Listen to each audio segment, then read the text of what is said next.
Team Ninja and Sony's open-world action RPG Rise of the Ronin is here, and though it isn't quite the smash success that the studio's past games, especially Nioh, have been, it's fair to say that it isn't lacking for depth in systems and content. From its combat to its open world, Rise of the Ronin throws a lot at you throughout its runtime, which means it can take a while to completely familiarize yourself with its ins and outs. To help you along with that process, here, we've compiled a few handy pointers that you should keep in mind while you play the game.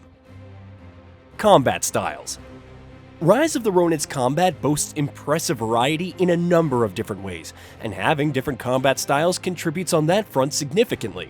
The more you play and progress further, the more new combat styles you attack, each of which is not only better suited to certain weapon types, but will also give you a leg up on your enemies depending on what weapons they're using. Enemies will at times also switch weapons during combat, which means you'll be required to keep an eye out for when you, too, need to switch styles to counter new threats. Flash Attack. The best way to quickly switch weapons during a fight is to use Flash Attack, which can be unlocked in the skill tree quite early on. While switching weapons the regular way obviously works just fine as well, if you use a Flash Attack, which is done by pressing R1 and up together, you'll switch weapons mid-attack, allowing you to more fluidly change things up without having to break your attack combos. Grappling in combat.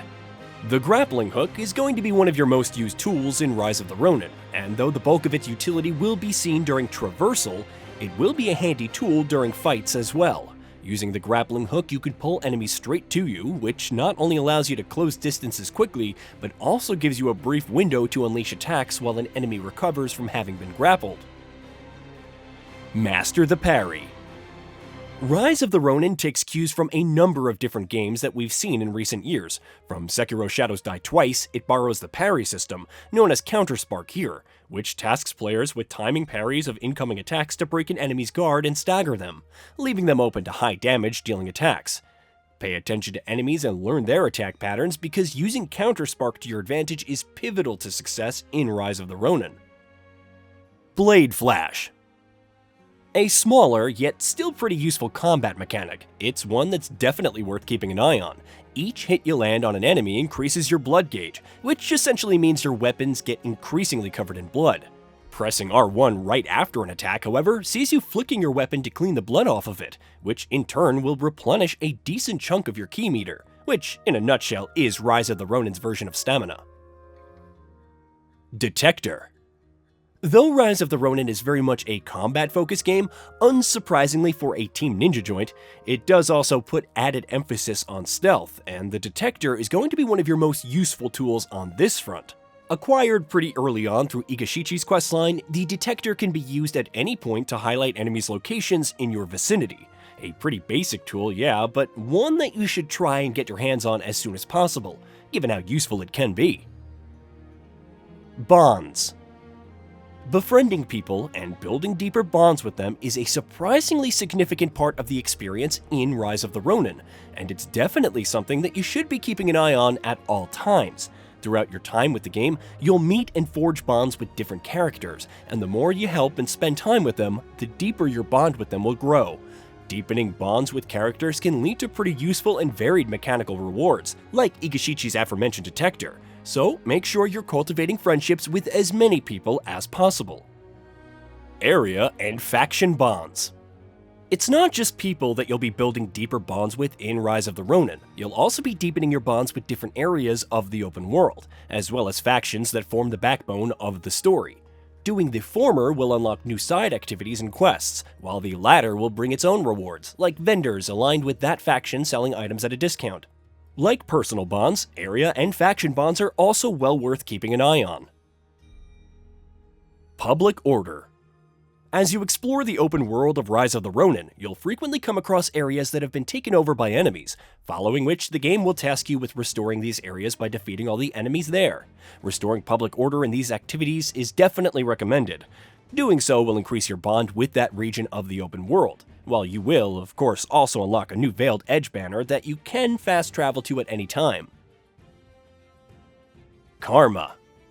Rise of the Ronin eschews a lot of Nioh's Souls-like tendencies, but we do still have hints of that sprinkled in here.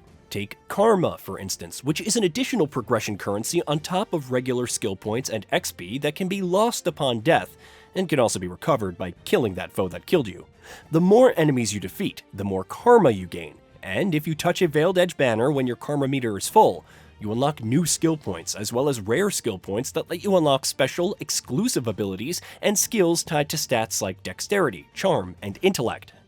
Those skills are particularly useful, so ensure you're always keeping an eye on how much Karma you're racking up. Foreign Books.